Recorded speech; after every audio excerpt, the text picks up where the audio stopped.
Your dream vacation to Hong Kong starts from rupees 74,999 only with GT Holidays. Nakkheeran நேயர்களுக்கு வணக்கம். சமீபத்தில் கர்நாடக அரசு ஒரு சட்டம் கொண்டு வந்தாங்க. அதில் அங்கே இருக்கக்கூடிய பிரைவேட் செக்டாரில் அங்கே வேலைவாய்ப்புகள் எல்லாமே கன்னட மக்களுக்கு முன்னுரிமை அளிக்கப்படும் அப்படின்ற சட்டம் கொண்டு வந்தாங்க. இதுவே ஒரு பெரிய சர்ச்சையாக மாறிச்சு. சர்ச்சை மாறினதுக்கப்புறம் ஐடி துறையில் இருக்கக்குள்ள பயங்கர எதிர்ப்பு தெரிவித்ததுக்கப்புறம் அந்த சட்டம் இப்போ நிலுவையில் வச்சுருக்காங்க. இந்த நேரத்தில் தான் இன்னொரு சர்ச்சைக்குரிய ஒரு டிராஃப்ட் ப்ரொபோசலை கர்நாடக கவர்மெண்ட் பண்ணியிருக்காங்க. அதில் என்ன சொல்லியிருக்காங்கன்னா, ஐடி எம்ப்ளாயீஸ் எல்லாமே ஒரு நாளைக்கு 14 மணி நேரம் வேலை செய்யணும் அப்படின்ற ஒரு சட்டத்தை கொண்டு வர போகிறதா அங்கே பெரிய பேசு பொருளாக இருக்குது. இதையும் அங்கே இருக்கக்கூடிய எம்ப்ளாயீஸ் எல்லாமே தொடர்ந்து எதிர்ப்பு தெரிவிச்சுட்டு வராங்க. ஸோ இதை பற்றி நம்மள்கிட்ட பேசுகிறதுக்கு இன்றைக்கி இணைஞ்சிருக்காரு அழகுநம்பி வெல்கின். இவர் தமிழ்நாட்டில் இருக்கக்கூடிய ஐடி எம்ப்ளாயீஸ் யூனியனோட யுனைட் அப்படின்ற யூனியனோட பொதுச் செயலாளர் இருக்கார். இவரிடையே நம்ம நிறைய கருத்துக்கள் கேட்கலாம் இன்னைக்கு. வணக்கம் சார். வணக்கம். ஸோ நீங்கள் தொடர்ந்து அந்த ஐடி செக்டார்ஸில் இருக்கீங்க. ஐடி செக்டார்ஸ் உங்களுக்கு நல்லா பரிச்சயமாக இருந்திருக்கும். இந்த சட்டம் கொண்டு வரதுக்கான தேவை என்ன சார் கர்நாடகாவில் இப்போதைக்கு? கர்நாடகா மட்டுமில்ல, இந்த சட்டம் மத்திய அரசு குறிப்பாக புதிய லேபர் கோட்ஸ் அப்படின்னு சொல்லப்படுற 4 லேபர் கோட்ஸ் வரையறுக்கும் போதே இந்த upper limit of working hours அதை தளர்த்தணும், அது இன்னும் வேலை நேரத்தை அதிகரிக்கணும் அப்படின்றதுதான் மத்திய அரசினுடைய லேபர் கோடு டிராப்ட்லயே இருந்த அம்சம். லேபர் கோடு அமல்படுத்துறதுல எப்படி விவசாயிகள் சட்டம் ஒரு பெரிய எழுச்சியை ஏற்படுத்தி 1 வருஷ காலம் போராட்டத்துக்கு இட்டு சென்றதோ, அந்த மாதிரியான ஒரு போராட்டத்திற்கு இந்த லேபர் கோட்ஸ் இட்டு செல்லும்ன்ற பயத்தினால பார்லிமெண்ட்ல ரகசியமா பாஸ் பண்ணியும், எந்த அப்போசிஷன் பார்ட்டிஸும் இல்லாத போது பாஸ் பண்ணியும் இன்னும் அமல்படுத்தாம மத்திய அரசாங்கம் வச்சிருக்கு. அந்த அவுட்லைன்ல தான் மாநில அரசாங்கங்கள் இதை தொடர்றாங்க. அவங்க தொடரும் போது முதல்ல 12 மணி நேரம் வேலை நாளா அப்படின்னு சொல்லிட்டு ஏத்துறாங்க. கர்நாடகால குறிப்பாக 12 மணி நேரம் வேலை நாளும் நிறுவனங்களுக்கு பத்தல அப்படின்னு சில நிறுவனங்கள் சொல்றாங்க. அந்த பட்சத்துல இப்ப 14 மணி நேரமாக உயர்த்துறதுக்கு சட்ட திருத்தம் கொண்டு வராங்க. நமக்கு ஐடி துறை குறிப்பாக ஷாப்ஸ் அண்ட் எஸ்டாப்ளிஷ்மெண்ட் ஆக்ட் அப்படின்ற ஒரு சட்டத்தின் கீழே தான் ஐடி நிறுவனங்கள் குறைந்தபட்சம் ஒரு சட்ட ஒழுங்குக்குள்ள கொண்டு வரதுக்கான முயற்சிகள் இருக்கு. அந்த குறைந்தபட்ச இதுல 9 மணி நேரம் வேலை, 48 மணி நேரம் ஒரு வாரத்துக்கு வேலை உச்சபட்சமாக அப்படின்னு இருக்கிற இந்த வரையறையை இப்ப என்ன சொல்றாங்கன்னா 70 மணி நேரமாக மாத்தணும் அப்படின்னு சொல்றாங்க. அதாவது நீங்க சாதாரணமா 12 மணி நேரம் நீங்க வேலை செய்யணும், ஓவர் டைம் போட்டா 14 மணி நேரம் நீங்க வேலை செய்யணும் அப்படின்றது இந்த சட்டத்தின் டிராப்ட் மூலியமாக அமல்படுத்த நினைக்கிறார்கள். இதனுடைய விளைவு என்னவாக இருக்கும்னா, மாநிலங்கள்ல இருக்கிற வேலை வாய்ப்புகள் பெருமளவுக்கு குறையறதுக்கு வாய்ப்பு இருக்கு. கிட்டத்தட்ட 3 ஷிஃப்ட் பார்த்துட்டு இருந்த நிறுவனங்கள் 2 ஷிஃப்ட்லயே அவங்களுடைய தேவைகளை பூர்த்தி செஞ்சுக்கிற அளவுக்கான ஒரு தாக்கத்தை இது உண்டு பண்ணும். ஸோ பெரிய வேலை வாய்ப்புகளை காலி பண்ற இந்த சட்டம் பெரும் நெருக்கடிக்கு பின்னாடி கொண்டு வரப்படுது அப்படின்னு கர்நாடக அரசாங்கமே சொல்றாங்க. அந்த அந்த அடிப்படையில தான் கருத்து கேட்பு கூட்டம் 3 நாட்களுக்கு முன்னாடி அங்க இருக்கிற தொழிலாளர்களுடைய பிரதிநிதியாக இருக்கிற அங்க இருக்கிற கேஐடியூன்ற சங்கத்தின் பிரதிநிதிகளை கூப்பிட்டு இந்த மாதிரி சட்ட முன்வடிவு வருது, இது நிறுவனம் சார்ந்து எங்களுக்கு சொல்லப்படுது, உங்களுடைய கருத்து என்ன அப்படின்னு கேட்டிருக்காங்க. அதுக்கு கேஐடியூ இந்த சட்டம் நாங்க எதிர்க்கிறோம், இந்த சட்ட வடிவத்தை நாங்க எதிர்க்கிறோம், இந்த மாற்றம் செய்யக்கூடாது. ஏனால் ஒண்ணு இது வேலை வாய்ப்பை குறைக்கும், 2வது ஊழியர்கள் இதுல பெருமளவுக்கு ஆரோக்கியம் மன அளவிலும் உடல் அளவிலும் பெரும் பாதிப்புக்கு ஏற்படும். அப்படி இருக்கும்போது 14 மணி நேரம் வேலை செஞ்சு உடலும் போய் காசும் எந்த விதமா இன்கிரிமெண்ட் கொடுக்க மாட்டாங்க. சோ உடலும் போய் கையில காசும் இல்லாமல் 14 மணி நேரம்னு போட்டா அதுக்கு தாண்டிதான் எப்படி இருந்தாலும் ஒரு நிறுவனத்துல வேலை செய்ய சூழ்நிலை வரும். இந்த பின்னணியில ஒரு குடும்பத்துக்கு கூட ஒரு ஊழியர் இருக்கணும்ன்ற தேவையே இல்லாம இது போயிரும். ஒரு ஃபெட்டிக் உருவாக்கும் அப்படின்றதுதான் ஓவர் ஒர்க்குனால ஏற்படுற விஷயம். ஸோ இதெல்லாம் அவங்க பல்வேறு ஆய்வுகளை எடுத்து கூறி இதை நாங்க எதிர்க்கிறோம் அப்படின்னு சொல்லி இருக்கிறாங்க. சொல்றது மட்டும் இல்லாமல் இத ஐடி எம்ப்ளாயிஸ் மத்தியில இத ஒரு கேம்பெயினாவும் பண்ண தொடங்கி இருக்கிறாங்க. ஒவ்வொரு ஐடி பார்க் முன்னாடியிலும் கர்நாடகால இருக்கிற ஐடி ஊழியர்கள், ஐடி சங்கத்துல இருக்கிற ஐடி ஊழியர்கள் கேம்பெயின் பண்ண ஆரம்பிச்சிட்டாங்க. இதோட பாதகம் என்ன, இதை எதிர்க்க வேண்டும் அப்படின்னு சொல்லிட்டு. வர 3ஆம் தேதி இதற்கான ஒரு பெரும் ஆர்ப்பாட்டத்தை நடத்தலாம் அப்படின்னு சொல்லிட்டு அவங்க முயற்சி பண்ணிட்டு இருக்காங்க. மற்ற மாநிலங்கள்ல இருக்கிற எல்லா தொழிற்சங்கங்களும் சேர்ந்து 27ஆம் தேதி சென்னையில மீட் பண்ணி இந்த பிரச்சனை மற்ற மாநிலங்களுக்கு வர விடாம தடுப்பதற்காக எல்லாரும் சேர்ந்து இதை தடுக்கணும் அப்படின்ற முனைப்போட ஒன்ன சேர்ந்து என்ன பண்ணணும் அப்படின்னு சொல்லிட்டு டிஸ்கஸ் பண்றதுக்கு 27ஆம் தேதி எல்லா மாநில சங்கங்களும் எல்லா ஐடி மாநில சங்கங்களும் சென்னையில வந்து கூடி இதை ஒட்டி முடிவெடுக்க இருக்கு. ஸோ இப்போ நீங்க சொன்னது மாதிரியே பார்த்தீங்கன்னா அந்த எல்லாத்துக்கும் ஒரு வரைமுறை இருக்கும் இல்லையா? இப்போ வந்து யூஸ்ஃபுல்லாகவே இருக்க காமன் ஸ்லாப் வந்து வாரத்துக்கு 48 மணி நேரம் வேலை செய்யணுன்ற வரைமுறை வந்து பொதுவாகவே எல்லா இடத்துல இருக்குது. இப்போ இதையும் தாண்டி சென்ட்ரல் கவர்மெண்ட் வந்து இதில் ஒரு அமெண்ட்மெண்ட் பண்ணுறாங்க, இதை வந்து கொண்டு வராங்க அப்படின்னா அதற்கான காரணம் வந்து ஏன்னா இப்போ சவுத் இந்தியா தான் ஐடி ஹப்பாக இருக்குது இந்தியாவிலேயே. அதுக்கான காரணம் இங்கே அதிகமாக இன்வெஸ்ட்மெண்ட் வரணுன்றதுக்காகவா, இல்லை அதிகமாக கம்பெனிஸ் நம்ம டெவலப் பண்ணணும், அதிகமாக ஆப்பர்ச்சுனிட்டிஸ் வரணுன்றதுக்காக இந்த மாதிரி பண்ணுறாங்களா, இல்லை வந்து என்ன ஒரு காரணமாக இருக்கும்னு நினைக்கிறீங்க சார் உங்களோட பார்வையில்? நிறுவனங்கள் என்ன கேட்குறாங்கன்னா, எங்களுக்கு வந்து வளர்ந்து வரும் பல நாடுகள்ல ஆப்பர்ச்சுனிட்டி வருது, நாங்க வந்து நீங்க வேலை நேரத்தை உயர்த்தலைன்னா நாங்க வந்து அந்த நாட்டுக்கு போயிருவோம் அப்படின்னு வந்து நிறுவனங்கள் சொல்றதா வந்து அரசாங்க தரப்புல சொல்லப்படுது. முரண்பாடு எங்க இருக்குன்னா, நிறுவனங்கள் எந்தெந்த நிறுவனங்கள்லாம் வந்து இந்த மாதிரி சொல்றாங்களோ அவங்க எல்லாம் வந்து லோ ப்ரொடக்டிவிட்டி ஒர்க் செய்யற நிறுவனங்களா இருக்காங்க. லோ ப்ரொடக்டிவிட்டினா தொழில்நுட்ப ரீதியாக கடைநிலையில இருக்கிற வேலைகளை செய்யற நிறுவனங்களா இருக்கிறாங்க. ஆனால் இந்தியாவை நோக்கி வர்றது பாத்தீங்கன்னா சமீப காலத்துல highly skilled high technology companies வந்து நிறைய வருது. தமிழ்நாட்டுல கூட சமீபத்துல பட்ஜெட்ல பெரும் அதாவது குளோபல் கேப்பபிலிட்டி சென்டர்ஸ் ஜிசிசின்னு சொல்லப்படுற நிறுவனங்களுக்கு டாக்ஸ் எக்ஸம்ஷன் அப்படின்னு வந்து கொடுத்துருக்காங்க. ஏன்னா அவங்க வந்து ஆர்டிபிஷியல் இன்டெலிஜென்ஸ் அந்த மாதிரி வந்து புது டெக்னாலஜி அட்வான்ஸ் டெக்னாலஜிஸை வந்து கொண்டு வராங்க. அந்த துறையில வேலை வாய்ப்புகளை வந்து அதிகப்படுத்துறாங்க. அப்படி பண்ணும்போது மாத சம்பளம் 1 லட்சத்துக்கு மேல் வந்து இவங்களுடைய ஊழியர்களுக்கு இவங்க கொடுக்கறது வந்து சாத்தியமாகுது. அப்படியான வேலை வாய்ப்புகளை கொண்டு வரணும் அப்படின்றதுதான் ஊழியர்களுடைய எதிர்பார்ப்பு. ஒரு நாட்டுக்கும் நல்லது. ஆனால் அரசு low technology company low productivity கம்பெனியை தக்க வைக்கிறதுக்கு இந்த மாதிரியான முயற்சிகள் பண்றாங்க. அது பெரும் சமூக பாதிப்பை ஏற்படுத்தும் அப்படின்றதான் பல்வேறு நாடுகள்ல இருக்கிற எக்ஸ்பீரியன்ஸ். இன்னும் குறிப்பாக மைக்ரோசாப்ட் போன்ற நிறுவனங்கள், பிரான்ஸ் போன்ற நாடுகள் 6 மணி நேர வேலை நாள் வந்து போறது எப்படி வந்து ப்ரொடக்டிவிட்டியை இன்க்ரீஸ் பண்ணுது அப்படின்னு பேசுறாங்க. ப்ரொடக்டிவிட்டி இன்க்ரீஸ் பண்றதுன்ற ஆய்வு சொல்லும் போது நம்மளுடைய நாட்டினுடைய பொருளாதாரமும் மேம்படும், ஹை டெக்னாலஜில நம்ம ஒர்க் பண்ணலாம், அதே மாதிரி இங்க நாட்டு மக்களுடைய ஊழியர்களுடைய ஹெல்த் அண்ட் வெல்ஃபேர் வந்து பெருமளவுக்கு வந்து மேம்படும். இதுதான் வந்து ஆய்வுகள் சொல்லுது. அதுக்கு மாறாக வந்து சட்ட முடிவுகள் இருக்கு அப்படின்றதுதான் பிரச்சனையே. சார் நீங்க சொன்னது போல இந்த சட்ட திருத்தம் சமீபத்துல கர்நாடகத்துல நடைமுறைப்படுத்துறதுக்கான வாய்ப்புகள் அதிகமா இருக்குன்னு சொல்லுது. அதுக்கு தொடர்ந்து நீங்க சொன்ன மாதிரி KITUல இருந்து நாஸ்காம் போன்ற அமைப்புகள் எல்லாம் ஒரு பலமான எதிர்ப்பை தெரிவிச்சுட்டு வராங்க. இந்த நிலையில் பார்த்தீங்கன்னா அங்கே இருக்கக்கூடிய கர்நாடகத்தோட லேபர் மினிஸ்டராக இருக்கக்கூடிய சந்தோஷ் லாட் அப்படின்றவர் அவருமே ஒரு கருத்தை சொல்லியிருக்காரு. என்ன சொன்னார்னா, இது வந்து நாங்களாக வந்து முன் வந்து பண்ணலை, எங்களுக்கு வந்து இங்கே இருக்கக்கூடிய ஐடி தொழிலதிபர்கள்லாம் அழுத்தம் கொடுக்க ஆரம்பிக்கிறாங்க, எங்களுக்கு வந்து அதிகமான ஒர்க் பண்ணுற மாதிரி நேரங்கள் எங்களுக்கு வேணும், எம்ப்ளாயிஸ் வந்து அதிகமாக ஒர்க் பண்ணுற தேவை அதிகமாக இருக்குது, அந்த அழுத்தத்தின் காரணமாக தான் நாங்கள் அந்த சட்ட முன்வடிவை கொண்டு வரோம் அப்படின்ற ரீதியில் சொல்லும்போது அந்த ஒரு கருத்தையே வச்சு பார்த்தோம் அப்படின்னா அப்போ அந்த கம்பெனிஸ் அங்கே இருக்கக்கூடிய அப்படி சொல்கிறாங்க அப்படின்னா அதே கம்பெனிஸோட பிரான்ச்சஸ் ப்ளஸ் அதே கம்பெனிஸோட அவுட்ஃபிட்ஸ் எல்லாமே சென்னையில் இருக்கும். ஸோ அந்த பாதிப்பு சென்னையில் வர்றதுக்கும் அதிகமாக வாய்ப்பு இருக்கா சார், இல்லை எப்படி சார் அது? கண்டிப்பாக. அதாவது தமிழ்நாட்டிலையும் நம்ம வந்து சமீப காலத்தில் 12 மணி நேர வேலை நேரத்தை உயர்த்துறதுன்னு சொல்லிட்டு அரசாங்கம் வந்து வெளியிட்டு அதை வந்து திருப்பி பின்வாங்கினாங்க, பெரும் போராட்டங்களுக்கு அடிபணிது.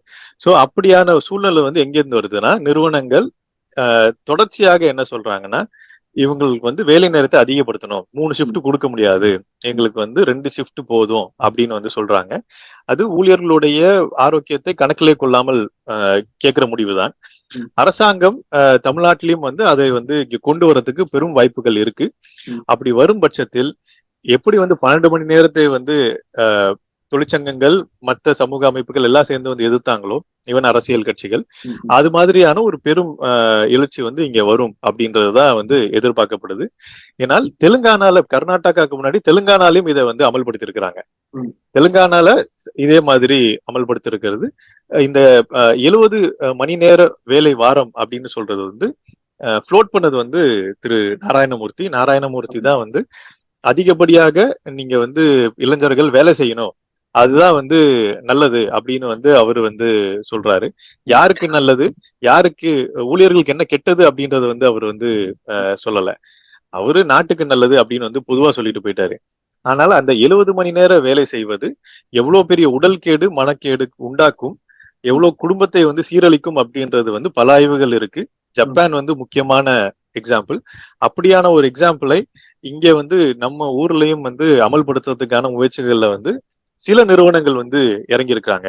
அந்த சில நிறுவனங்களை வந்து எதிர்த்து அதுக்கான அரசாங்கங்கள் வந்து அதுக்கு ஈடு கொடுக்கிறது தான் வந்து கண்டிக்கத்தக்கது.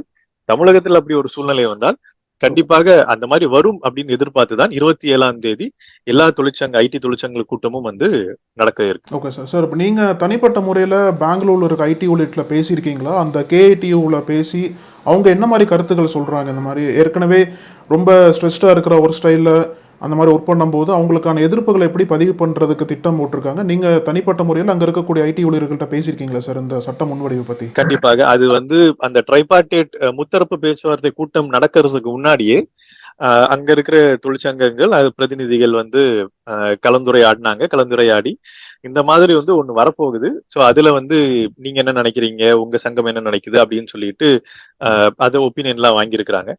அவங்க சொல்லும் போது முக்கியமா என்னன்னா, கர்நாடக அரசு தொடர்ந்து வந்து வேலை நேரத்தை வந்து இன்க்ரீஸ் பண்ணிக்கிட்டே இருக்கு. சமீபத்துல அதையும் தாண்டி என்ன பண்ணிருக்காங்கன்னா, ஐடி நிறுவனங்களுக்கு எந்த விதமான சட்ட வரைமுறையும் தேவையில்லை அப்படின்னு சொல்லிட்டு எக்ஸம்ஷன் ஒண்ணு கொடுத்திருக்கிறாங்க. அந்த எக்ஸம்ஷன் என்ன அடிப்படையில இருக்குன்னா, ஒரு பிரச்சனைன்னு ஒரு நிறுவனத்துக்குள்ள வந்தா தீர்க்கிறதுக்கு ஒரு இது வேணும், நமக்கு வந்து ஒரு கிரீவன்ஸ் கமிட்டின்றது வேணும். அந்த கிரீவன்ஸ் கமிட்டி வந்து நீங்க வைக்க தேவையில்லை அப்படின்னு வந்து இந்த எக்ஸம்ஷன் வந்து சொல்லுது. அதே மாதிரி ஹராஸ்மெண்ட் நடந்ததுன்னா, செக்ஷுவல் ஹராஸ்மெண்ட் நடந்ததுன்னா அதுக்கு வந்து பாஷ் கமிட்டி ஒண்ணு வேணும். அந்த பாஷ் கமிட்டி வந்து நீங்க வந்து வச்சாலும் பிரச்சனை இல்லை, வைக்கலனாலும் பிரச்சனை இல்லை. அதே மாதிரி வேலை நேரம் நீங்க என்ன வேணா உங்க இஷ்டத்துக்கு வச்சுக்கோங்க அப்படின்னு சொல்லி இந்த ஸ்டாண்டிங் ஆர்டர் எக்ஸம்ஷன் அப்படின்னு சொல்லப்படுறது அவங்களுக்கு வந்து நிறுவனங்களுக்கு வழங்கப்பட்டிருக்கு. இது கடந்த 5 ஆண்டுகள்ல இந்த எக்ஸம்ஷன் ஆல்ரெடி இருந்த எக்ஸம்ஷனை இவங்க நீட்டிச்சிருக்காங்க. அந்த நீட்டிக்கும் போது இந்த தொழிற்சங்கங்கள் ஊழியர்கள் என்ன சொல்லியிருக்காங்கன்னா, கடந்த 5 ஆண்டுகள்ல பல்வேறு ஊழியர்களுடைய பிரச்சனைகள் வந்திருக்கு. எந்த விதமான முன்னறிவிப்பும் இன்றி வேலையை விட்டு துரத்துறாங்க பல்லாயிரம் கணக்கான பேரை. இது சட்டத்துக்கு புறம்பானது. அப்படியான பெரிய லே ஆஃப்ஸ் நடந்துட்டு இருக்கும் போது, இல்லீகல் ரிட்ரென்ச்மெண்ட்ஸ் நடந்துட்டு இருக்கும் போது, அதே மாதிரி ஹராஸ்மெண்ட் கேசஸ் ஐடி கம்பெனியில பல் மடங்கு வந்து அதிகரிச்சிருக்குன்றது சமீபத்துல ரிப்போர்ட் வந்திருக்கு. அதுவும் பெரும் நிறுவனங்கள், பல்வேறு நிறுவனங்கள் ஹராஸ்மெண்ட் கவுண்டேக்கு வந்து கொடுக்கறது இல்ல. அப்ப அப்படி ஒரு பாஷ் கமிட்டியே அங்க வந்து உள்ள இல்ல அப்படின்றது வந்து வருது. எல்லாமே பெங்களூர் ஹெட் குவார்டர்ஸா இருக்கு. அப்படி இருக்கிற பின்னணியில இந்த நிறுவனங்களை நீங்க வந்து முறைப்படுத்தாமல் சட்டத்திற்குள் கொண்டு வராமல் இவங்களை வந்து வச்சிருக்கிறதே வந்து தப்பு அப்படின்றது வந்து வாதாடிட்டு இருக்காங்க.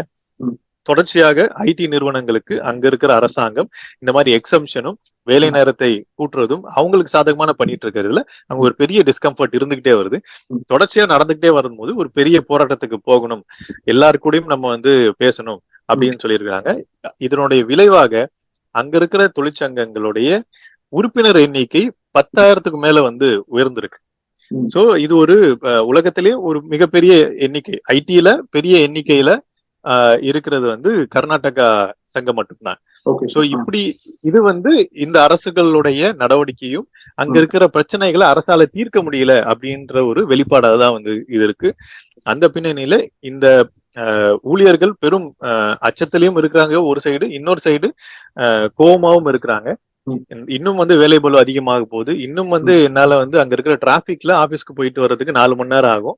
நான் இதுல 14 மணி நேரம் வேலை செய்யணும்னா நான் எப்ப தூங்குறது, நான் வீட்டுக்கு ஏன் போகணும் அப்படின்றதெல்லாம் வந்து கேட்டுட்டு இருக்கிறாங்க. இவ்வளவு பெரிய பிரச்சனைகளை வந்து முன்னாடி நிறுத்துற இந்த சட்டம் வேண்டவே வேண்டாம், ஏதாவது எப்படியாவது முன்முயற்சி எடுத்து தடுத்து நிறுத்தணும்ன்றதுல வந்து ரொம்ப தீர்மானமா இருக்காங்க சார். இப்போ பொதுவாக பார்த்தீங்கன்னா பொதுமக்களோட பார்வையில் ஐடி எம்ப்ளாயிஸோட லைஃப் ஸ்டைல் வந்து கொஞ்சம் மாடர்னாக இருக்கும், ரிச்சாக கூட இருக்கும்னு சொல்லிட்டு பொதுமக்களோட பார்வை இருக்குது. ஐடி கம்பெனியோட கல்ச்சருமே கொஞ்சம் மாடர்னாக இருக்கும், அங்கே அமெனிட்டிஸ் நிறையா இருக்கும், அங்கே வந்து அட்மாஸ்பியர் நல்லா இருக்கும். இதனாலேயே வந்து நிறையா மக்கள் நிறையா யங்ஸ்டர்ஸ் வந்து ஐடி கம்பெனியில் வேலை செய்கிறது தான் அவங்களோட இதுவாக சொல்லிட்டு ஐடி கம்பெனியில் தொடர்ந்து வேலை முயற்சி பண்ணிட்டு இருக்காங்க. இன்னொரு பக்கம் ஐடி லே ஆஃப்ஸுமே வந்து எந்த விதமான அறிவிப்பும் இல்லாமல் திடீர்னு லே ஆஃப்ஸில் நடக்கிறது, ரெண்டு பக்கமும் பார்த்துட்டு இருக்கோம். நம்ம இந்த சட்ட திருத்தத்துக்கு இந்த மாதிரி அதிகமாக எம்ப்ளாயீஸ் ஒர்க் பண்ணி ஆகணும் அப்படின்ற அழுத்தம் வந்து அங்கே இருக்கக்கூடிய ஐடி தொழிலதிபர்கள்லாம் எதுக்காக கொடுக்குறாங்க, என்ன காரணம் சார்? அதாவது ஒண்ணு, வேலை வாய்ப்பு வந்து தனியார் துறையில மேனுஃபேக்சரிங்ல இப்ப கிடையாது. மேனுஃபேக்சரிங்ல ஸ்டாக்னன்ட் ஆயிருச்சு. சோ அதுதான் வந்து நமக்கு ஒரு பெரும் வேலை வாய்ப்பு உருவாக்குற ஒரு துறையா இருந்துச்சு. சர்வீஸ் செக்டார் தான் இப்போதைக்கு வந்து வேலை வாய்ப்புகள் உயர்ந்து கொண்டிருக்கிற ஒரே ஒரு ஏரியா. அதுவும் ஐடி வந்து இந்தியால பிரைவேட் செக்டார்ல நம்பர் 1 எம்ப்ளாய்மெண்ட் கிரியேட்டர். சோ அப்படி இருக்கும்போது எல்லாரும் இதை நோக்கி வர்றதுக்கு ரீசன் வந்து இங்கதான் வந்து ஒரு குடும்பம் டீசென்டா வாழ்றதுக்கான ஒரு சம்பளம் வந்து கிடைக்குது. இப்ப இருக்கிற விலைவாசியில இப்ப இருக்கிற தேவைகளுக்கு இதுதான் வந்து காரணமா இருக்கு. இத்தனை பேர் வந்து இங்க வந்து எப்படியாவது முயற்சி பண்ணி இங்க வந்துடணும் அப்படின்ட்டு. இங்க வரும்போது இங்க இருக்கிற அம்யூனிட்டிஸோ இங்க இருக்கிற அவங்களுக்கு கிடைக்கிற ஃபெசிலிட்டிஸோ என்னன்னா, இது வந்து ஒரு நாலேஜ் ஒர்க். சோ ஒரு அறிவுசார் துறையில இவங்களுக்கு வந்து ஃபோக்கஸ் தான் வந்து முக்கியம் வேலை செய்யற பணியாளர்கள். அந்த ஃபோக்கஸ் கிடைக்கிறதுக்கு என்னென்னலாம் வந்து செய்ய முடியுமோ அந்த ஃபோக்கஸை உருவாக்குறதுக்கு இவங்களுக்கு தேவையான விஷயங்கள் உள்ளுக்குள்ளே காஃபி மிஷின், ஏன் வந்து பக்கத்துல அவ்வளவு தூரம் நடந்து போய் கடைக்கு போய் வாங்குற, உள்ளுக்குள்ளேயே உனக்கு காஃபி மிஷின் கொடுக்குறேன், உனக்கு ஏசியிலே எல்லாத்தையும் பண்றேன், உனக்கு எல்லாமே பக்கத்திலே கிடைக்கும் அப்படின்னு சொல்றதெல்லாம் அந்த பணியில இருக்கிற கான்சென்ட்ரேஷனை வந்து தக்க வைத்துக் கொள்வதுதான் வந்து உருவாக்கப்படுது. சோ அந்த விஷயங்களை வந்து இந்த துறை சார்ந்த ஒரு அம்சமாக வந்து பார்க்க வேண்டுமே தவிர ஐடி எம்ப்ளாய் செலவு பண்றாங்க அப்படின்றது வந்து அது அப்படி பாக்குறது வந்து சரியா இருக்காது. இந்த துறையோட இந்த வேலைத்தன்மைக்கு தேவையான ஒரு விஷயமா பார்க்க வேண்டும். இப்படி இருக்கிற சூழல்ல அட்டென்ஷன் வந்து உங்களுக்கு வந்து 4 மணி நேரம் தான் வந்து ஒரு நாள்ல வந்து போக்கஸ்டா பண்ண முடியும்னு சொல்லிட்டு பல ஆய்வுகள் இருக்கு. இவங்க வந்து 14 மணி நேரம் உயர்த்துறது, 14 மணி நேரம் உயர்த்துறதுடைய பின்னணி என்னன்னா, நம்ம நாட்டுக்கு அடிமட்ட வேலைகளை வந்து கொண்டு வர்றதுதான் வந்து இதனுடைய அம்சமா இருக்கும். அதாவது ஹைலி ஸ்கில்டு ஹைலி பெய்டு ஜாப்ஸை கொண்டு வரதுக்கு பதிலாக லோ பெய்டு ரொட்டீன் ஒர்க்ஸ் கொண்டு வர்றதுதான் வந்து இதனுடைய திட்டமே. அப்படி கொண்டு வரும்போது இதுல சிக்கல் என்னன்னா, இந்த வேலைகள் வந்து நிரந்தரமா இருக்காது, நாட்டுக்கும் பயன்படாது. ஏன்னா இந்த வேலைகள் வந்து ஏஐ வருது, ஆட்டோமேஷன் நடந்துகிட்டே வருது பல துறைகள்ல. ஏஐ வந்து இந்த ரொட்டீன் டாஸ்க ரிப்பீட்டட் டாஸ்க வந்து ஆட்டோமேட் பண்ணி அங்க இருக்கிற வேலைகளை ஒரே நாள்ல காலி பண்ணுது. பல ஆயிரம் பேர் வேலை காலி பண்றதுக்கு சாத்தியக்கூறுகள் உள்ள ஒரு தொழில்நுட்பம். அந்த தொழில்நுட்பம் கொண்டு வந்து நம்மளுடைய வேலைகளை ஒரே நாள்ல இந்த நாட்டுல பல நிறுவனங்கள் க்ளோஸ் பண்ணிட்டு போயிடலாம். அதுக்கு அப்படி க்ளோஸ் பண்ண கூடாதுன்னு வந்து சட்டத்துல வந்து இவங்க எதுவும் கொண்டு வர மாட்டாங்க, அது தடுக்கிறதுக்கு.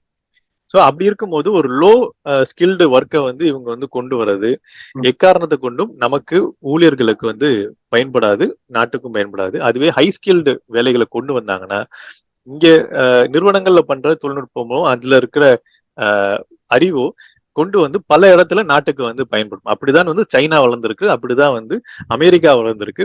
இந்த பின்னணியில நம்ம வந்து ஒரு டெவலப்டு நேஷனா வரணும்னா நம்ம வந்து ஹைலி ஸ்கில்டு ஹைலி பெய்டு ஜாப்ஸை வந்து நோக்கி போறதுக்கான இன்வெஸ்ட்மெண்ட்டை இழுப்பதற்கான நம்மளுடைய திட்டமிடல் இருக்கணுமே தவிர இந்த மாதிரியான ரொட்டீன் ஒர்க்கு ரிப்பீட்டட் ஒர்க் பண்ற லோ ஸ்கில்டு ஒர்க்கை வந்து நம்ம அதுக்காக இவ்வளவு பெரிய ஒரு டிசாஸ்டரான ஒரு சட்டத்தை கொண்டு வரதுன்னு யோசிக்க கூடாது அப்படின்றது. ஸோ இந்த ஐடி தொழிலதிபர்கள் கூட இந்த லோ ஸ்கில்டு ஒர்க் பண்ணுறதுக்கு எதுக்காக தொடர்ந்து அழுத்தம் கொடுக்குறாங்க?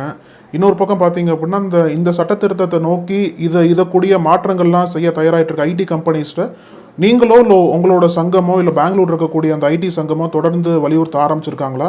அதுக்கு அவங்க எப்படி ரெஸ்பாண்ட் பண்றாங்க சார் அந்த தொழிலதிபர்கள் எல்லாமே? யார் வந்து இதை கேட்டிருக்காங்கன்றது வந்து எக்ஸ்பிளைன் பண்ண மாட்டாங்க, சொல்ல மாட்டாங்க. ஏன்னா இது வந்து டைரக்டா அரசாங்கத்துக்கிட்ட நடக்கிறது. அரசாங்கம் வந்து எங்களுக்கு இந்த மாதிரி வந்திருக்குன்றதான் சொல்லுவாங்கல்ல, யாரு சொல்லியிருக்காங்கன்னு சொல்ல மாட்டாங்க. ஸோ இப்ப நாஸ்காம் பாத்தீங்கன்னா நாஸ்காம் ஐடி துறையில அதுதான் பிரதிநிதி, ஐடி நிறுவனங்களுடைய முதலாளிகளுடைய பிரதிநிதி, அவங்களுடைய சங்கம். ஸோ அவங்க வந்து இது நாங்க சொல்லல அப்படின்னு சொல்லியிருக்காங்க. அப்ப வேற யார் சொன்னாங்கன்னு சொல்லிட்டு அரசாங்கம் தான் சொல்லணும். அந்த பட்சத்துல இப்ப இவங்க ஏன் வந்து இந்த மாதிரியான முயற்சிகள் எடுக்கிறாங்கன்னா, இந்த லோ ஸ்கில்டு ஒர்க் எல்லாமே பாத்தீங்கன்னா ஹை ப்ராஃபிட் வந்து கொண்டு வரும். ஏன்னா குறைந்தபட்சம் வந்து உங்களுக்கு வந்து வேலைக்கு சம்பளத்துக்கு நமக்கு வந்து அன்எம்ப்ளாய்டு ஃபோர்ஸ் வந்து ஒரு பெரிய ஃபோர்ஸ் இளைஞர்கள். சோ அந்த இளைஞர்களை 16 மணி நேரம் வந்து சக்கையா பிழிஞ்சு அவங்களால வந்து இந்த லோ ஸ்கில்டு ஒர்க்கை பண்ண வைக்கிறது மூலமாக அமெரிக்காவிலயோ யூரோப்லயோ இதே வேலைக்கு கிட்டத்தட்ட வந்து 20 மடங்கு அவங்க சம்பளம் கொடுக்க வேண்டியது இருக்கும். அதை இங்க வந்து ஃபிராக்ஷன் ஆஃப் சம்பளத்தில் நீங்க வந்து பண்ணி முடிச்சிட முடியும். அதுவும் இளைஞர்கள் அவங்களுடைய வாழ்க்கையில ஒரு மேம்பாட்டு வந்துரும் அப்படின்னு சொல்லிட்டு ரொம்ப ஹார்ட் ஒர்க்கிங்கா வந்து பண்ணுவாங்க.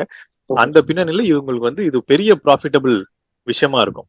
அந்த அதாவது high volume high velocity projects சொல்லுவாங்க. 10,000 ஃபைல்ஸை வந்து ஒருத்தர் இல்ல 2 பேர் வச்சு முடிக்கிறது. ஆர் அதே மாதிரி அதான் பெரிய வால்யூம்ல அதிகமான ஸ்பீட்ல பண்ணக்கூடிய வேலைகளா இருக்கும். இன்ஃபேக்ட் ஏஐக்கே சொல்லி கொடுக்கறது இந்த மாதிரியான வேலைகள் தான். ஸோ டாக்ஸானமின்னு சொல்லுவாங்க, இல்ல டேகிங் சொல்லுவாங்க. இந்த மாதிரியான வேலைகள் நம் நாட்டை நோக்கி வருவது அந்த ப்ராஃபிட்டை வந்து அதிகரிக்கிறதுக்கு ஷார்ட் டேர்ம்ல அதிகரிக்கிறதுக்கு தான். அந்த ஷார்ட் டேர்ம் நோக்கத்தோட நடக்கிற இந்த திட்டங்களை அரசாங்கம் ஒத்துக்க கூடாது. எங்களுக்கு லாங் டேர்ம் டெவலப்மெண்ட் தான் வந்து தேவை அப்படின்றத வந்து அரசாங்கம் வந்து முன்னிறுத்தணும். அதுக்கு அரசாங்கத்தை நாங்க எல்லா விதத்திலையும் வந்து நிர்பந்தப்படுத்துவோம் அப்படின்றதுதான் எல்லா சங்கமும் சேர்ந்து பேச போறோம். இப்போ இத்தனை எதிர்ப்புகளையும் தாண்டி ஒருவேளை இந்த சட்ட திருத்தம் வந்து எல்லாருமே 14 மணி நேரம் டெய்லி வேலை செஞ்சுதான் ஆகணும் அப்படின்ற சட்ட திருத்தம் வந்து அதற்கு இந்த மாதிரி ஐடி ஊழியர்களை தள்ளப்பட்டாங்க அப்படின்னா அவங்களோட பர்சனலாகவும் சரி ப்ரொஃபஷனலாகவும் சரி என்னென்ன மாதிரி இம்பேக்ட் அவங்களுக்கு ஏற்படும், என்னென்ன மாதிரி பாதிப்புகள் அங்கே அவங்களுக்கு ஏற்படும், இதனால் ஒட்டுமொத்தமாக வரக்கூடிய சிக்கல்களை என்னவா சார் இருக்கும்? முக்கியமா வந்து அதிகரிக்க போறது டிப்ரெஷன்ஸ், ஸ்ட்ரெஸ், மன ரீதியான ஒரு பெரும் தாக்கத்தை வந்து இதெல்லாம் வந்து ஏற்படுத்த போகுது. ஏன்னால் இது வந்து அறிவுசார் துறை. ஸோ அதிகப்படியான மூளை தான் வந்து உங்களுக்கு இதுல வேலை செய்ய போகுது. அதிகமா ஸ்ட்ரெஸ் வர்றது அதனாலதான். அப்படியாக உங்களுக்கு வந்து இருக்கும்போது வேலையை பலு அதிகமாகும் போது இது வந்து இன்னும் அதிகமாக மன அழுத்தத்துக்கும் டிப்ரெஷன் அந்த மாதிரி பல்வேறு மனநோய்களுக்கு இது வந்து இட்டு செல்லும்.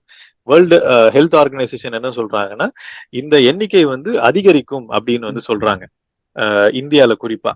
ஸோ அப்படி இருக்கும்போது பெரும் பகுதி மக்களை அதுவும் யங்ஸ்டர்ஸை வந்து நீங்க இதுக்குள்ள வந்து தள்ளி விடுறீங்கன்னா நாட்டினுடைய இது நாட்டுல வந்து எப்படி ரிஃப்ளெக்ட் ஆகும், நாட்டுல கூட விழுங்க வீட்டுல இது எப்படி ரிஃப்ளெக்ட் ஆகும். இங்க வேலையில அதிக ஸ்ட்ரெஸ் இதெல்லாம் வாங்கிட்டு ஆபீஸ்ல அதை வந்து வெளிக்காட்ட முடியாத ஊழியர்கள் வீட்டுலதான் போய் அதை வந்து காட்ட போறாங்க. அவங்க குழந்தைகிட்ட, மனைவி கிட்ட, பேரண்ட்ஸ் கிட்ட, ஃப்ரெண்ட்ஸ் கிட்ட. இது எப்படி வந்து ஒரு குடும்ப உறவையோ ஒரு நட்பையோ இல்ல குழந்தைகள் பார்க்கும்போது அது எப்படி வந்து ஒரு சரியான பேரண்டா இருக்க முடியும்? இது குடும்ப உறவுகளோ சமூகத்துல இருக்கிற அத்தியாவசிய, அதுதான் வந்து நம்ம சமூகத்துல இருக்கிற அத்தியாவசியங்கள் குடும்ப உறவுகள் தான். அதையே சிதைக்கிற அளவுக்கான சாத்தியக்கூறுகள் இந்த வேலை நேரத்தை கூட்டுவது மூலயமா வரப்போகுது. 14 மணி நேரம் ஆபீஸ்ல இருந்துட்டு 4 மணி நேரம் அட்லீஸ்ட் 2 மணி நேரம் வந்து டிராவல் டைம் ஸ்பெண்ட் பண்ணிட்டு ஆபீஸ்க்கு போயிட்டு வர ஒரு ஊழியர் வீட்டுக்கு வரும்போது தூங்குறதுக்கு தான் வர முடியும். குழந்தைகள் கூட என்ன பேச முடியும், மனைவி கூட என்ன பேச முடியும், கணவர் கூட என்ன பேச முடியும்? சோ இப்படியாக இருக்கும்போது ஒரு குடும்பம் எப்படி வந்து குடும்பமா இருக்கும்? இவ்வளோ புளிஞ்சா வீக்கெண்ட்ல என்ன பண்ண முடியும்? தூங்கதான் முடியும். அப்பயாவது நான் தூங்குறேன், என்ன யாரும் எதுவும் டிஸ்டர்ப் பண்ணாதீங்க. ஜப்பான்ல இது என்ன நடந்ததுன்னா இந்த மாதிரியாக ஒர்க் ஃபெட்டிக் வரும்போது அவங்க நான் எதுக்கு கல்யாணம் பண்ணிக்கிட்டு, நான் எதுக்கு வந்து லவ் பண்ணிக்கிட்டு, என்னால எதுவுமே பார்க்க முடியாது, எனக்கு நேரமே கிடையாது, எனக்கு உறவும் வேணா எதுவும் வேணா, நான் தனியா இருந்து போறேன்னு சொல்லிட்டு தனிமையில வந்து போய் எல்லாரும் வந்து சிக்கி தவிக்கிறது தான் வந்து ஒரு இதனுடைய விளைவா இருக்கு. அப்படியான ஒரு நிகழ்வு நடக்கும்போது அது சமூகத்துக்கு ஒரு பெரும் பின்னடைவை வந்து கொண்டு போகும். நம்மளுடைய நாட்டுக்கு ஒரு பெரும் பின்னடைவை கொண்டு போகும். இது வந்து மிகப்பெரிய டேஞ்சரஸான விஷயம். கிட்டத்தட்ட 100-150 ஆண்டுகளுக்கு முன்னாடி அடிமைகளாக இருந்த போது இந்த மாதிரி 14 மணி நேரம் வேலை செஞ்சிருக்காங்க. அந்த காலகட்டத்துக்கு இது வந்து கொண்டு போகுது இந்த சட்டங்கள். அதுல இருந்து 16 மணி நேரம், 14 மணி நேரம், 11 மணி நேரம், 10 மணி நேரம், 8 மணி நேரம்னு நம்ம வந்து பேசிட்டு 9 மணி நேரம் சட்டமா இருக்கு. ஆனால் அதை வந்து பின்னோக்கி கொண்டு போறது நம்ம அந்த காலகட்டத்துல எப்படி வந்து அதிகப்படியா நோய்வாய்ப்பட்டு இருந்தாங்களோ, எப்படி வந்து ஆவரேஜ் உங்களுடைய ஏஜ் வந்து 40 தான் வந்து இருந்துச்சோ, உங்களுடைய உச்சபட்ச ஏஜே வந்து 40 தான் இருந்துச்சோ, அந்த மாதிரிதான் வந்து இனிமேட்டு வந்து நம்ம என்டையர் பாப்புலேஷனே வந்து இருக்கிறதுக்கான சாத்தியக்கூறுகள் இது கொண்டு போகும். இவ்வளவு பெரிய பிரச்சனைகளை வந்து இது முன்னிறுத்தும் போது இந்த டிசாஸ்டர்னஸை இது இவ்வளவு பெரிய பாதிப்புகள் ஏற்படுத்தும்ன்றதை வந்து புரிஞ்சுக்கிட்டு அரசு இதை வந்து நிறுத்தணும். அப்படி இல்லை என்றால் கண்டிப்பாக ஐடி ஊழியர்கள் சங்கம் மற்ற துறையில இருக்கிற மற்ற சங்கங்கள் கூட சேர்ந்து, சென்ட்ரல் ட்ரேட் யூனியன்ஸ் இருக்கு, மல்டிபிள் துறையில பவர்ஃபுல் ட்ரேட் யூனியன்ஸ் இருக்கு, எல்லாரு கூடயும் சேர்ந்து அவங்களையும் கூட கொண்டு வந்து ஒரு பெரும் இயக்கத்துக்கு போறதை தாண்டி எங்களுக்கு வேற வழி இல்லை அப்படின்றதுதான் அரசாங்கம் எங்களை புஷ் பண்ணுது. சார், இப்போ நீங்க அப்படி சொல்றீங்க. ஆனா இன்னொரு பக்கம் பாத்தீங்க அப்படின்னா சில ஐடி ஊழியர்கள் எல்லாமே வந்து இதை நம்ம ஒர்க் பண்ணி தான் ஆகணும், ஏன்னா நம்மளோட நாட்டை வந்து முன்னேற்ற பாதையில கொண்டு போகணும் அப்படின்னா இந்த மாதிரி ஒர்க் பண்ணி தான் ஆகணும், நம்ம கடினமா உழைச்சா மட்டும் தான் நாட்டை வந்து முன்னேற்ற பாதைக்கு நோக்கி கொண்டு போக முடியும், இல்லை அப்படின்னா நம்ம நாடு பின்னோக்கி போகும், பொருளாதார ரீதியில் பின்னோக்கி போக வாய்ப்பு இருக்குது, நம்ம தொடர்ந்து ஒர்க் பண்ணால் மட்டும்தான் டெவலப்மெண்ட் வரும்னு சொல்லிட்டு சில ஐடி ஊழியர்ஸ் எல்லாமே கருத்து சொன்னதான் நம்ம நிறையா தகவல்கள்லாம் பார்த்தோம். இவங்களுக்கு உங்களோட கருத்து என்னவா சார் இருக்கு? ஸோ அது ஒரு நியாயமான கருத்து. அந்த கருத்து வந்து எல்லா மிடில் கிளாஸ் மத்தியிலையும் இருக்கக்கூடிய ஒரு கருத்து தான். அதாவது ஒரு டீசென்டான சம்பளம் கொடுக்கிற துறை, அந்த துறை வந்து கேட்கறதெல்லாம் வந்து அரசு பண்ணி கொடுத்தாதான் அந்த துறை இந்த நாட்டுல இருக்கும். வேற எந்த துறையுமே வந்து எனக்கான சம்பளத்தை, எனக்கு குடும்பத்துக்கு தேவையான சம்பளத்தை கொடுக்கறதுக்கான ஒரு துறையா வந்து இல்லாத பட்சத்துல இந்த துறை எப்படியாவது வந்து தக்க வைக்கணும் அப்படின்ற ஒரு ஏக்கத்துல இருந்து வர ஒரு ஆர்கியூமெண்ட் தான். அது வந்து ஒரு நியாயமான ஆர்கியூமெண்ட் அந்த மக்களுடைய பார்வையிலிருந்து பார்க்கும்போது. அதனால ஒட்டுமொத்தமாக நம்ம துறை, பொருளாதாரம் இதெல்லாம் சேர்த்து நம்ம பார்க்கும்போது அது சரியான ஒரு பார்வையா இருக்காது. ஏன்னா இப்ப இருக்கிற இந்த டிமாண்டை நம்ம வந்து விட்டோம்னா இமீடியட் கெயின்ஸுக்காக, உடனடி தேவைக்காக, உடனடி ப்ராஃபிட்டுக்காக அவங்க வந்து இதை பண்ண வைப்பாங்க, விட்டுட்டு நம்மள போயிடுவாங்க.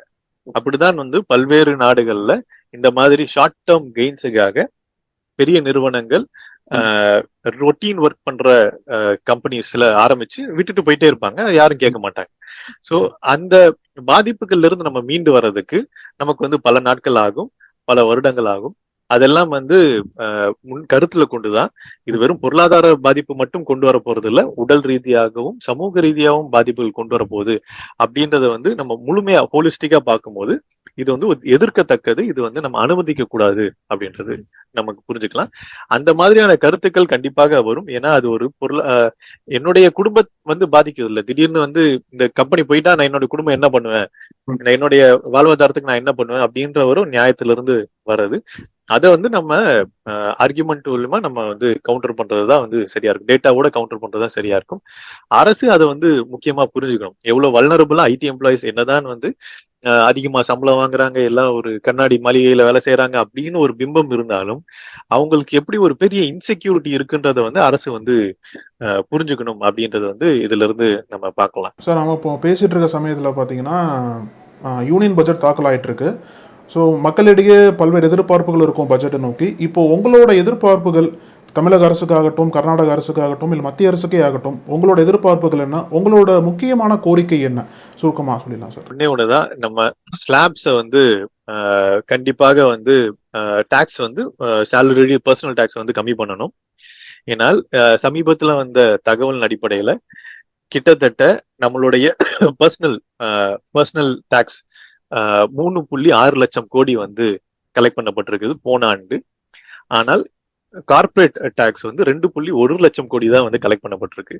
அதாவது மாசம் நான் வந்து கையை கட்டி சிக்கனம் பண்ணி நான் குடும்பம் நடத்துற ஒரு மாத சம்பளம் வாங்குற ஊழியர்கள் 3 லட்சம் கோடி, 3.1 லட்சம் கோடி வந்து டாக்ஸ் கொடுத்துருக்குறாங்க.